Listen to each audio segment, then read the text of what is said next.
হামলাকে সবচেয়ে জোরালো বলে মনে করেছেন ফিলিস্তিনিরা।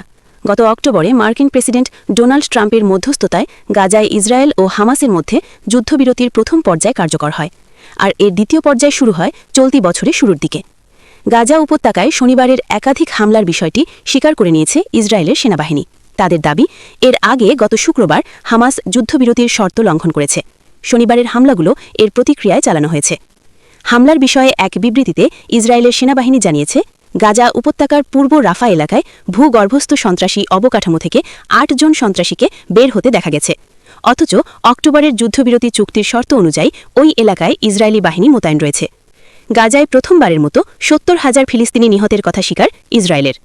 বিবৃতিতে আরও বলা হয়েছে, ইসরায়েলি সিকিউরিটি এজেন্সির সঙ্গে দেশটির সেনাবাহিনী একযোগে গাজার বিভিন্ন লক্ষ্যবস্তুতে হামলা চালিয়েছে।